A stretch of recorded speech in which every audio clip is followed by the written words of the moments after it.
Welcome back to another video of the Indian car. I hope आपको audio अच्छी आ रही हो। वैसे ज़्यादा अच्छी आएगी नहीं इस वक्त। सो मैं खड़ा हूँ इस वक्त रोड पे और कल रात को मेरी हैरियर का हो गया था एक्सीडेंट। सो आज मैं जा रहा हूँ टाटा के शोरूम इस कार को देने के लिए। तो पूरा जो एक्सपीरियंस होगा मेरा मैं उसकी वीडियो बनाऊँगा, क्योंकि कल रात को ही कार लगी थी तो मैं सोचा अब सुबह दे दूँ इसको। तो अभी 9:15 हुए हैं, 9 बजे शोरूम खुल जाता है, तो मैं सोचा था 9 बजे पूरे जाके दे दूँगा। तो पूरे एक्सपीरियंस आज मैं आपको दिखाऊंगा कि टाटा की अगर आपकी कार का एक्सीडेंट हो जाता है तो कैसे एक्सपीरियंस रहता है टाटा की तरफ से। तो पीछे कार खड़ी है और मैं आपको पहले वो दिखाता हूँ जहाँ से गाड़ी लगी है। तो गाइस ये देख सकते हो, यहाँ से मेरी कार लगी है तो यहाँ पर एक पत्थर लगा था आके, जिसने आप ये देख सकते हो बम्पर तोड़ दिया और अंदर से भी डैमेज हुआ है। ये सब टूट गया है, अंदर का जो ये एरिया होता है सारा टूट गया है। ये भी टूट चुकी है, इसके लॉक टूट चुके हैं और बम्पर में भी डैमेज है और ये सारा यहाँ से टूट चुका है। तो ये कुछ इस तरह से डैमेज है, तो कुछ इस तरह से मेरी कार में डैमेज हुआ है। मेरे हिसाब से वैसे डैमेज काफ़ी कम हुआ है, बाकी ये भी अंदर चल के बात करते हैं। सो मेरे पास कोई भी माइक नहीं है, इसलिए मैं कार के अंदर आ चुका हूँ। सो अभी मैं टाटा शोरूम से बस थोड़ा सा ही दूर हूँ, तो अभी चलते टाटा के शोरूम में कार देकर आते हैं और पूरा एक्सपीरियंस जैसे मैंने आपको कहा कि मैं अपना बताऊंगा कि जो एक्सीडेंट के बाद हुआ है। ये मेरे फर्स्ट टाइम नहीं है, एक बार ये पहले भी गाड़ी फ्रंट साइड से ही लगी थी जब बम्पर चेंज हुआ था, और ये सेकेंड टाइम लगी है। तो पूरा एक्सपीरियंस देखेंगे हम। बाकी गाड़ी में कुछ और भी दिक्कतें आ रही है जो कि मैं आपको अभी चलते हुए दिखाऊंगा। सो अभी यहाँ से फटाफट चलते हैं क्योंकि मैं ऑलरेडी बहुत लेट हो चुका हूँ टाटा पहुँचने के लिए। तो अभी हम यहाँ से चलते हैं और मैं आपको आगे भी दिखाऊंगा, क्योंकि इसका हिल डिसेंट कंट्रोल मैल फंक्शन कर गया है और कार में लिखा है कि इसको टो कराओ, तो वो सब भी मैं आपको भी आगे दिखाता हूँ।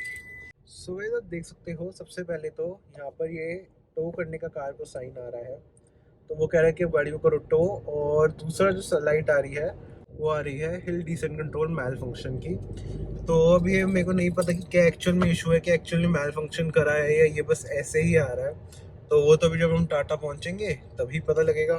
बाकी एक चीज़ और है कि इस कार की अलाइनमेंट इतनी ज़्यादा आउट हो चुकी है, जो कि मैं अभी आपको दिखाऊंगा, कि बिल्कुल ही गाड़ी टेढ़ी स्टीयरिंग से ही सीधा चल रही है। तो वो मैं आपको अभी दिखाता हूँ।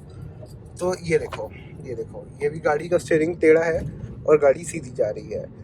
तो इसकी अलाइनमेंट इतनी आउट हो चुकी है, ये इस वक्त सीधे देखो अब सीधी जा रही है, यानी कि स्टीयरिंग इतना ज़्यादा आउट हो चुका है और लग चुकी है गाड़ी की भी वाट। फिलहाल देखते क्या करते हैं शोरूम वाले और किस तरह से सारा एक्सपीरियंस रहता है, मैं आपके साथ शेयर करता रहूँगा। बाकी टेढ़ा स्टीयरिंग थोड़ा अजीब लग रहा है चलाने में, बट अलाइनमेंट इसकी इतनी ज़्यादा आउट हो चुकी है। अच्छी बात है कि कोई टायर नहीं फटा। तो बाकी देखते हैं, अभी शोरूम चलते हैं और फिर आगे कंटिन्यू करते हैं। सो गाइस, ये है वीडियो का पार्ट 2। पार्ट 1 में आपने देखा कि इस कार का हो गया था एक्सीडेंट। उसके बाद मैं ये कार देकर आया था अपनी सर्विस के लिए, यानी कि इसकी जो पार्ट्स है उसको चेंज करने के लिए, रिपेयर करने के लिए। तो ये गाड़ी गई थी इंश्योरेंस क्लेम में और मेरी कार जो है अब ठीक होकर वापसी आ चुकी है। वैसे अब ये वीडियो जो मैं बना रहा हूँ ये 1 महीने बाद की वीडियो है, तो आप तब देख सकते हो तब ठंड नहीं थी, थोड़ी ठंड बढ़ चुकी है। सो 1 महीने बाद ये वीडियो बन रही है और अब मैं आप लोगों के साथ सारी डिटेल शेयर करूँगा कि मेरा कैसा एक्सपीरियंस रहा इस कार के एक्सीडेंट के बाद और किस तरह से मेरा शोरूम ने मेरे को करा ट्रीट। सो कि सबसे पहले बात करें तो इस कार में एक मेजर चीज़ रही कि जब इस कार का एक्सीडेंट हुआ था उसके बाद मेरे को कैशलेस इंश्योरेंस नहीं मिल पाई, क्योंकि वो लोगों का टाई अप नहीं था, जो शोरूम थे उनका टाई अप नहीं था मेरी इंश्योरेंस कंपनी के साथ। अब ये एक बहुत मेजरली मेरे लिए इशू बना। वैसे मैं किसी दूसरे शोरूम में भी जाकर ट्राई कर सकता था, बट मैं ऑलरेडी सेकंड शोरूम पे था। सो फर्स्ट शोरूम जो सर्विस सेंटर था उन्होंने मेरे को ऑलरेडी मेरी कार लेने से मना कर दिया था कि उनके पास ऑलरेडी 40 कार्स खड़ी हैं और इससे ज़्यादा वो नहीं ले सकते। अब 40 कार्स मेरे हिसाब से उनके पास नहीं थी, उन्होंने ऐसे ही बोला, बट चलो ठीक है। फिर मैं सेकंड शोरूम गया, उन्होंने बोला हमारे पास 60 कार्स है पर हम फिर भी आपकी कार ले लेंगे और आपको 7 to 8 डेज़ में गाड़ी दे भी देंगे। इस वजह से मेरे को लगा कि अगर और कहीं शोरूम जाऊँगा तो मेरा टाइम वेस्ट होगा और हो सकता है कि मेरे को और ज़्यादा टाइम वेट करना पड़े अपनी कार ठीक होकर वापसी मिलने के लिए। सो आई डिसाइडेड कि मैं उन्हीं को अपनी कार दे दूँगा।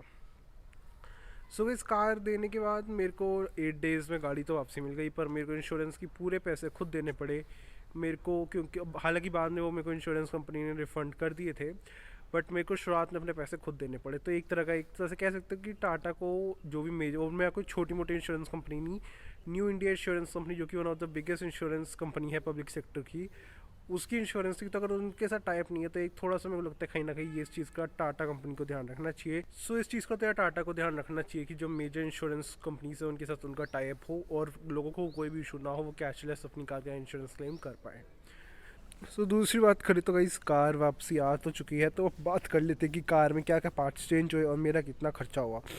तो हमने देखा था यहाँ से गाड़ी ठुकी थी तो पूरा बम्पर को चेंज करना पड़ा। उसके अलावा हेडलाइट पे एक हल्का सा टूटा था, मतलब मैं आपको फ़ोटो शेयर कर दूंगा, पर उसके बाद भी हेडलाइट उन्होंने करी चेंज और बम्पर चेंज हुआ। तो ये जो मेजर पार्ट्स है जो चेंज हुए, बाकी छोटे मोटे पार्ट्स और अंदर के चेंज हुए थे। वो इतने ज़्यादा मतलब आप सामने से नहीं देख सकते। तो मेन जो यहाँ बाहर पार्ट चेंज हुए थे वो थी हेडलाइट, एक ये वाला पार्ट, और एक पार्ट और चेंज हुआ था, वो मैं आपको बोनेट खोल के दिखाता हूँ। सो वैसे बात कर लेते कि गाड़ी के कौन कौन से पार्ट्स हुए हैं चेंज। तो सबसे पहले अगर बात करें तो यहाँ से जो बम्पर है ये गाड़ी का चेंज करना पड़ा था, क्योंकि ये नीचे वाला पार्ट टूट गया था, इस वजह से हमें बम्पर को भी पूरा चेंज करना पड़ा। और ये वाला एक पार्ट भी हमको चेंज करना पड़ा गाड़ी में। इसके अलावा हमें जो हेडलाइट है ये चेंज करनी पड़ी। हेडलाइट वैसे इतनी ज़्यादा डैमेज नहीं थी कि उसको चेंज करना पड़े, पर हेडलाइट को भी उन्होंने चेंज करा। और उसके अलावा अगर बात करूँ मेजर में, तो जो वाइपर फ्लूइड की बॉटल होती है वो टूट गई थी, और उसका ही लिक्विड था जो बाहर लगा हुआ था। सो इसके अलावा इस बात करूँ तो वाइपर फ्लूइड की बॉटल चेंज करनी पड़ी। और ये पूरा जो वाइपर यहाँ से लेकर पूरा जो जहाँ से हम पानी डालते हैं, पूरी वाइपर बॉटल चेंज हुई। यही एक काम है। सबसे पहले आपको फ्लॉ दिखा देता हूँ। आप ये देखो कि किस तरह का जुगाड़ करके इन्होंने यहाँ पे यह पाइप सी डाली हुई है। तो ओरिजिनल जो सिस्टम था वो हटा के इन्होंने यहाँ पाइप डाल दी है, जो कि मेरे हिसाब से गाइस बिल्कुल बेकार चीज़ है कि ऐसे मतलब बिल्कुल एक प्लास्टिक सी पाइप सी डाल दी है, और इनको उन्होंने यहाँ पे जो प्रॉपर सिस्टम था वो रिमूव कर दिया। तो ये चीज़ ही मेरे को पसंद नहीं आई। इसके अलावा काम तो उन्होंने अच्छा जल्दी कर दिया, पर आप देख सकते हो, अगर आप यहाँ से देख पाओ तो कार के पेंट में कलर में फ़र्क है। अब ये फ़र्क तो खैर आता ही है, पर ये कुछ ज़्यादा ही फ़र्क है। तो अगर आप थोड़ा सा यहाँ से देखोगे इस एंगल से, तो आप लोग रियलाइज़ कर पाओगे कि कार के पेंट में अच्छा खासा फ़र्क है। और ये ऐसा है कि आप इसको इग्नोर नहीं कर सकते। कार आगे से अजीब सी येलोइश सी हो गई और पीछे से वाइट है। सो कि मोटा मोटा मैंने आपको बता दी कि एक तो पेंट का इशू है, एक बॉटल का इशू है, ये दो मेजर इश्यूज़ है। बाकी काम तो टाइम से हो गया, पर ये दो इश्यूज़ के साथ मेरी सेटिस्फेक्शन थोड़ी सी कम हो गई है। सो मैं करूँगा अब उनको कॉन्टैक्ट इस बम्पर को दोबारा से ठीक करके दे मेरे को, और ये दोबारा इसको पेंट करके दे। सो गाइस अब बात करें तो आप लोगों ने देख लिया कि कौन कौन सा काम कार में किस किस तरह से हुआ है। और ओवरऑल सेटिस्फेक्शन की बात करूँ तो यार 45,000 रुपीज़ मैंने इसका बिल पे करा, उसमें से मेरे को सिर्फ 40,000 रुपीज़ का रिफ़ंड हुआ। और कार आपके सामने वैसे खड़ी है, तो काम कैसा हुआ वो भी आपने देख लिया है। तो टाटा की सर्विस काफ़ी हद तक इम्प्रूव हो चुकी है। फिर भी जो छोटी मोटी कमियाँ आई हैं वो ठीक है, इतना चलता रहता है। तो ओवरऑल अगर आप मुझसे पूछो तो अगर आप मुझसे ओवरऑल पूछोगे तो यार मैं काफ़ी सेटिस्फाइड हूँ अपनी कार के ओवरऑल काम से। पेंट का हल्का सा कलर देखो प्लास्टिक पे, तो फ़र्क आएगा ही, तो वो एक मेजर इशू नहीं है। जो प्लास्टिक की बोतल की जगह इन्होंने वो पाइप यूज़ करी है वो एक मेजर इशू है, क्योंकि अगर पार्ट नहीं है तो यार इनको पार्ट अरेंज करना चाहिए, ना कि जुगाड़ करना चाहिए। अगर जुगाड़ ही करना होता तो मैं गाड़ी कहीं और से करा लेता, शोरूम से फिर ना कराता। और मैं कोशिश करूँगा यार मैं पेंट वाला इशू भी रिजॉल्व कराऊँ। बाकी देखते कि शोरूम वाले इस पर क्या कहते हैं। तो वो भी मैं अगर कुछ मेजर चीज़ होगी वो काम नहीं करके देंगे तो मैं वीडियो के थ्रू आपको अपडेट करूँगा।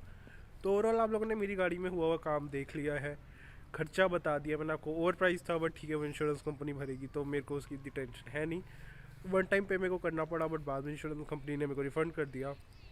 कार मेरे को 8 डेज़ के अंदर मिल गई, वो मेरे लिए बहुत इंपॉर्टेंट चीज़ थी, बिकॉज इस कार के बिना मेरा काम नहीं चल सकता। सो गाइस ओवरऑल मेरे एक्सपीरियंस पे आपका क्या रिव्यू है आप मेरे को नीचे कमेंट्स में बता दो। बाकी मैंने अपना पूरा जो एक्सपीरियंस था कार रिपेयरिंग का आपके साथ शेयर कर दिया है। मैं आपसे मिलता हूँ अपने आने वाली अगली वीडियो में। टिल देन स्टे ट्यून्ड, और आप चैनल को सब्सक्राइब कर लो ऐसी ही और वीडियोस देखने के लिए।